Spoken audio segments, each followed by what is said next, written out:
The church and graveyard at Kilmanman has been a constant part of this community for centuries. Kilmanman is important because it actually still resonates in the local community. The name is included in the local GAA team, it's reflected in the local schools, so it's something that's still kind of active in the imagination and the understanding of local people. The site itself, what we're looking at with the church behind us, is actually a medieval church. It's actually a later medieval church, but that wasn't the first iteration of the church that was here. So we know from historical references that there was an early medieval ecclesiastical centre established here, probably in the 7th century, by a little known Saint Manman. And Kilmanman, of course, Kil is Irish for church, so Kilmanman is the Church of Manman. Catherine Casey was the heritage officer in Laois when this project began, and she acknowledged the work done to date by the community and saw this project as a way to further empower the locals. Once we leave, once the specialist work is done, the engineers and the architects and the stonemasons have done all their work, that's when the community's work starts again. They have to make sure that the ivy doesn't overtake this site again. They have to keep an eye on the mortar because it might need topping up in future years. So what we're doing really is teaching them how to look after that site, to know what to do when to call for help and what they can do themselves. And also obviously the management of the grassland and the graveyard around it for pollinators. That's totally something communities can do for themselves. The locals now were good enough to help when we started chatting and talking about it, you know. And the first work was done, and it was done voluntary here for a couple of summers. We cut grass and cut firs and blackthorn bushes. It is strongly believed that the church was named for St. Manon, a local saint who was removed from the official list of saints by the church of the 12th century. But there are other origins that have been floated also for its name.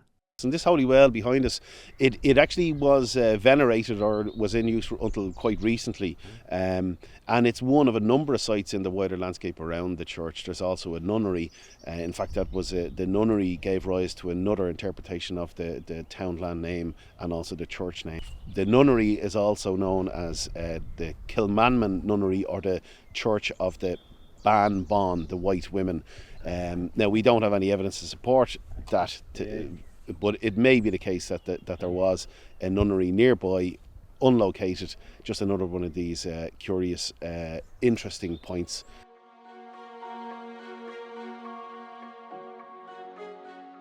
So Kilmanman has already had quite a lot of work undertaken at the site.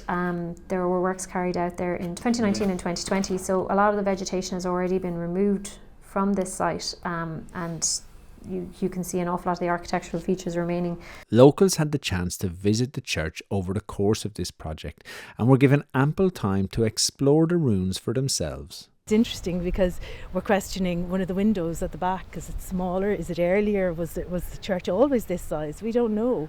And that's the thing about where we live. It's a living history. We're working with it. We're understanding more about it every day, and we can only do that when we work with it, you know. I suppose what's very interesting about this site, it's a large single cell church again, but there's evidence on the west elevation almost as if the church was widened.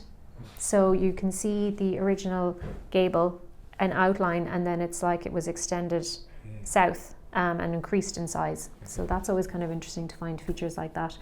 The retaining wall around the graveyard has some clues as to where a lot of the stone from the south wall of the church went. What we have is it's a decorative stone. It's actually sandstone, the same stone that's used throughout the church. But this is from a window. This is actually a window jamb.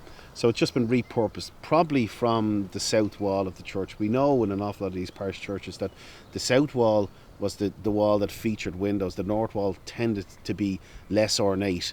What we think is internally it may have had some form of wall mouldings and hangings, but not necessarily windows. And in Kilmanman Church that certainly appears to be the case. So this probably came from the south wall, and once the south wall fell, the stones became available and they were reused. The Just Transition funding here was spent on capping church walls, repairing the crypt and prioritising pollinators that rely on the flowers and grasses that abound here. You can often feel by the site why the monks chose to be here.